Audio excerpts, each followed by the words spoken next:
Halo guys, balik lagi di channel Kim Movie. Kali ini saya akan membahas film. Film ini berjudul Live 2020.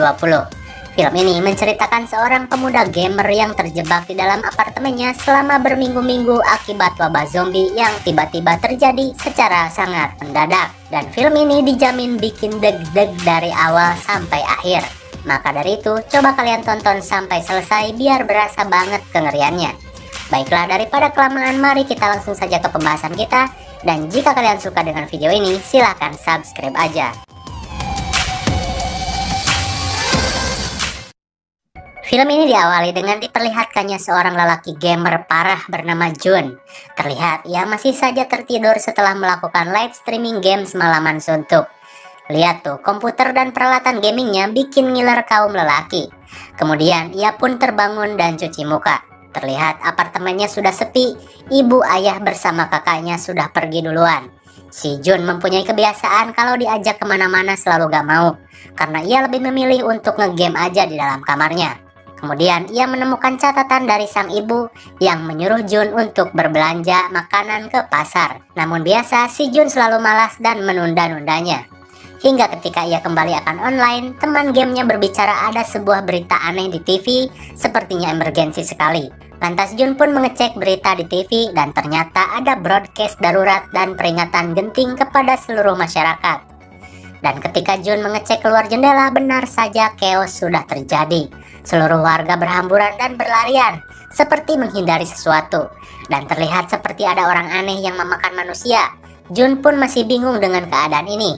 Hingga ia menyadari ini adalah wabah zombie. Lebih tepatnya wabah aneh yang entah dari mana asalnya, yang menginfeksi manusia untuk berperilaku brutal dan saling memakan satu sama lain. Jun pun panik dengan keadaan yang tak pernah ia bayangkan ini, hingga ketika sedang panik-paniknya terdengar gedoran dari luar pintunya. Dan ternyata itu adalah tetangga kamarnya yang berlari ketakutan ingin bersembunyi di kamar Jun. Jun pun menyuruhnya untuk pergi, namun ia tetap memaksa untuk diam di kamarnya. Hingga ketika orang tersebut pergi ke kamar mandi, Jun pun melihat berita lanjutan bahwasanya virus yang bisa mengubah orang menjadi brutal itu bisa tertular melewat gigitan dan darah yang masuk ke dalam luka, ditandai dengan wajah pucat dan mata yang berdarah. Dalam beberapa menit orang tersebut akan berubah. Jun pun panik dan membawa pisau hingga terlihat orang tersebut mendapati gigitan di tangannya. Ia pun berdalih ini bukan gigitan, namun selang beberapa saat sebelum orang itu diusir, tiba-tiba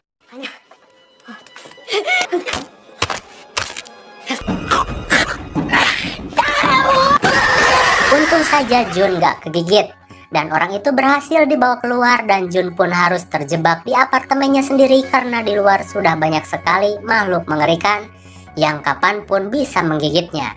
Dan film Alive pun dimulai. Terlihat Jun sedang berusaha menghubungi keluarganya, namun apa daya tidak ada jaringan dan layanan di tempat itu karena wabah tersebut. Hingga di malam hari Jun pun harus menghemat semua makanannya dan ia pun menyesal tidak langsung berbelanja makanan ketika disuruh ibunya. Lalu ia pun tertidur. Di keesokan harinya Jun pun mulai mencoba mengupload video dan diunggah ke media sosial. Siapa tahu ada orang yang tahu keadaannya dan mengirimkan bantuan. Lalu Jun pun ingin melihat ke arah sekitar di apartemennya. Ia pun menggunakan drone-nya untuk melihat keadaan sekitar sambil berusaha menelpon ayahnya. Ternyata semua sudah amburadul. Tidak ada kehidupan manusia di sekitaran apartemennya. Dan karena drone-nya juga sudah lowbat, ia pun tidak bisa lama-lama menerbangkan drone-nya. Ia pun mulai berpikir, apakah dirinya satu-satunya yang masih selamat? Ia pun hanya bisa menunggu bantuan datang dan mengisi waktu dengan bermain PUBG. Kenapa kok PUBG? Kan ada app-app. Ya, namun ketika sedang asik-asiknya main, tiba-tiba jaringan internet terputus. Dan dimulai dari sini tidak ada jaringan internet. Untung saja ia sempat mengupload video tadi. Hingga ketika malam datang terlihat ada satu wanita polisi yang sedang dikejar-kejar zombie. Dan ia pun jelas tidak akan selamat dengan digonyok banyak sekali zombie. Senjatanya pun tidak bisa berbuat banyak dan terjatuh. Ia diseret dan dimakan oleh banyak sekali zombie. Jun yang tidak kuasa melihat hal itu, lantas ia berteriak-teriak kepada wanita itu. Namun zombie gak peduli, ia pun diseret dan jelas mokan. Namun akibat dari teriakan Jun, tiba-tiba terdengar suara keras dari pintu.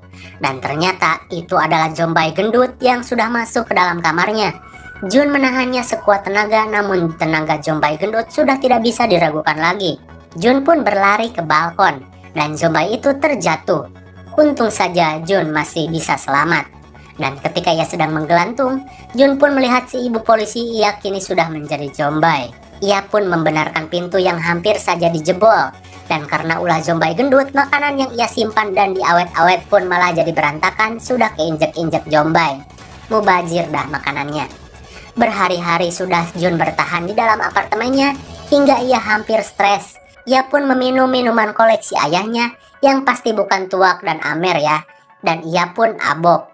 Hingga ketika ia akan cuci muka, ternyata air pun sudah tidak menyala.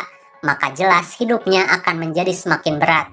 Gak kebayangkan celengan di kloset duduknya nanti udah kayak gimana. Kemudian Jun yang sudah hampir pasrah pun teringat dengan aplikasi yang kini 99,9% orang gak pernah pakai, yaitu aplikasi siaran radio. Ia pun berpikir siaran radio mungkin saja memberinya harapan untuk hidup, namun aplikasi itu membutuhkan antena kabel.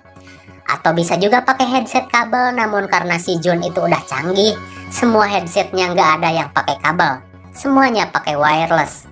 Haduh, ia tidak menyangka akan semenyesal ini karena tidak mempunyai headset kabel yang suka putus atau kadang suaranya suka hilang sebelah. Singkat cerita, 15 hari sudah Jun terkurung karena PSBB Zombai. Ia pun sudah stres dan abok-abokan karena ya cuman ada air abok doang. Ia pun mulai berhalusinasi keluarganya yang baru saja pulang dari luar. Namun itu cuman halusinasi. Ia pun sedih dan menangis hingga tiba-tiba ada pesan suara masuk ke dalam HP-nya. Ia pun segera mencari sinyal untuk mendapat pesan suara itu. Dan ternyata itu adalah pesan dari keluarganya yang katanya mereka sedang terjebak di kantor ayahnya. Namun seketika wajah bahagia Jun berubah. Setelah terdengar dari pesan itu, orang tuanya sudah digerebek Zombai dan jelas kemungkinan hidupnya sangat kecil. Jun pun marah kepada Zombai yang sudah merenggut nyawa orang tuanya. Ia pun menghancurkan segalanya dan mulai diliputi rasa kumaha engkewelah. Alias gimana nanti aja, gua bakalan matiin tuh semua Zombai dengan menggunakan stick golf. Ia pun menghajar satu Zombai yang berada di depan kamarnya. Dan tiba-tiba nyalinya ciut setelah melihat Zombai yang sedang mukbang dan banyak sekali Zombai yang akan menyerangnya.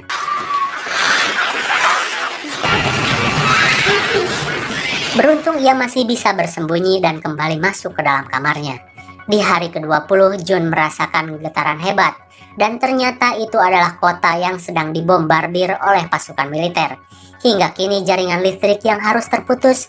Melihat keadaan yang semakin kacau dan merasa hanya dirinya lah yang selamat, ia pun memutuskan untuk bunuh Dirman. Namun ketika ia sudah tergantung, tiba-tiba muncul sinar laser dari arah kamar seberang apartemennya. Ia pun membatalkan rencananya untuk bunuh Dirman dengan mengetahui ada orang lain yang masih hidup. Ternyata itu adalah seorang wanita cantik yang masih bertahan hidup, namanya adalah Eis. Enggak deh, namanya adalah Yubin. Ia pun mengajak Jun untuk janjian di jam 7 pagi, entah mau ngapain. Mungkin pengen buat rencana pelarian diri di pagi hari. Namun ternyata si Jun kebluk malah kesiangan. Ia pun malah bangun di jam 11 siang. Jun pun meminta maaf dan mereka pun berkenalan dengan menggunakan aplikasi handphone. Namun bukan micet, mereka sama-sama bertahan dari wabah tersebut. Begitu juga Yubin yang selalu mendapatkan gangguan daripada Zombai, sehingga ia harus membuat jebakan dari kursi. Hingga di keesokan harinya, Jun nggak kesiangan karena ia nggak tidur. Dan di jam 7 pagi mereka pun kembali saling menyapa, namun terlihat Jun sudah kelaparan parah. Dan Yubin pun memberinya makanan dengan ingin melemparkan tali dengan bola. Namun tidak sampai karena jauh. Lantas Jun menggunakan drone-nya untuk menyambungkan tali dan berhasil. Yubin pun memberikan makanan kepada Jun. Hingga tiba-tiba ada satu Zombai yang menemukan tali Yubin dan ia pun memanjat naik. Kok bisa? Karena ternyata itu adalah Zombai damkar alias Zombai pemadam kebakaran. Jadi ia mempunyai keahlian memanjat. Yubin pun pingsan akibat ketabrak meja dan Jun berusaha menolong Yubin dengan menggunakan drone. Dan untung saja Yubin kembali sadar dan memotong tangan Zombai itu sampai terjatuh. Singkat cerita, malam pun tiba dan perbekalan sudah mulai sedikit. Jun pun mau tidak mau harus ngelut dulu di kamar tetangga. Ia pun mengendap-endap, dan untunglah ia mendapatkan makanan yang banyak dan juga jaket hangat. Ia pun menemukan 2 radio untuk saling berkomunikasi, hingga tiba-tiba muncullah Jombai dari arah belakang.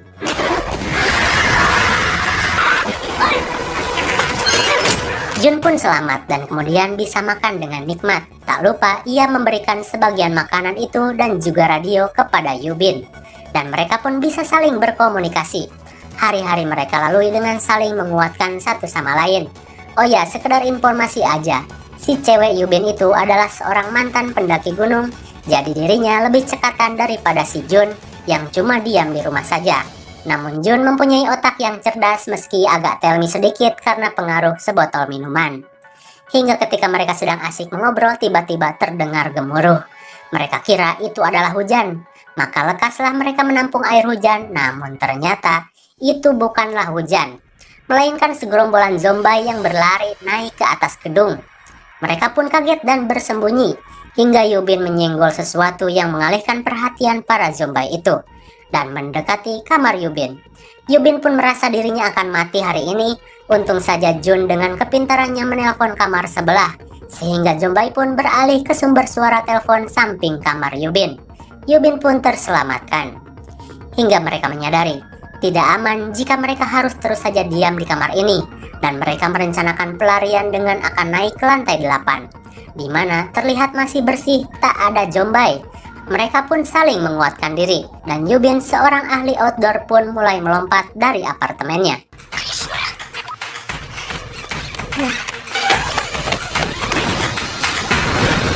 Yubin pun bertarung dan berlari menghindari zombie-zombie yang begitu banyak. Hingga ia menemukan pistol. Yubin yang terpojok untung saja diselamatkan Jun. Dan mereka berlari masuk ke dalam gedung untuk naik ke lantai 8. Di sana mereka mulai membuka pintu satu persatu, namun terkunci. Hingga tiba-tiba muncullah satu zombie yang memanggil bala bantuan dan menyerang mereka berdua. Sekuat tenaga Jun menahan para zombie, dan untung saja ada satu pintu terbuka dan menyelamatkan mereka semua. Ternyata yang menyelamatkan mereka adalah seorang bapak-bapak yang juga terjebak di dalam apartemennya. Yubin kurang percaya dengan lelaki tersebut, namun mau gimana lagi? Mereka harus percaya karena banyak makanan dari lelaki itu. Mereka pun dijamu dan makan dan minum, hingga terjadi obrolan di mana si lelaki itu bilang sebentar lagi para tim SAR akan melakukan penyelamatan. Yubin dan Jun yang mendengar hal itu pun sangat senang, hingga tiba-tiba Jun pingsan dan Yubin pun pusing lemas. Ternyata lelaki itu jahat dan akan mengorbankan Yubin kepada istrinya yang sudah menjadi zombie. Lelaki psikopat ini katanya akan memberi makan istrinya yang selalu kelaparan. Sakit jiwa nih orang. Hingga Jun sadar dan akan menyelamatkan Yubin, namun dihalangi. Sekuat tenaga Jun menahan tali pengikat zombie itu, namun lolos. Tapi untung saja Yubin berhasil menyekap zombie itu dan dibalikan keadaan dengan zombie yang memakan si lelaki tersebut. Lelaki itu pun digigit dengan ikhlas ridho, dan mereka pun ditembak oleh Yubin. Hingga karena suara tembakan yang keras membuat para zombie masuk ke dalam apartemen. Yubin pun pasrah dan menyuruh Jun untuk menembaknya. Untung saja mereka mendengar suara helikopter dan mereka pun mendapat secercah harapan untuk kembali berjuang hidup. Kemudian mereka pun berjuang untuk kabur ke atas gedung untuk meminta bantuan kepada helikopter, berjuang melewati para zombie yang semakin banyak.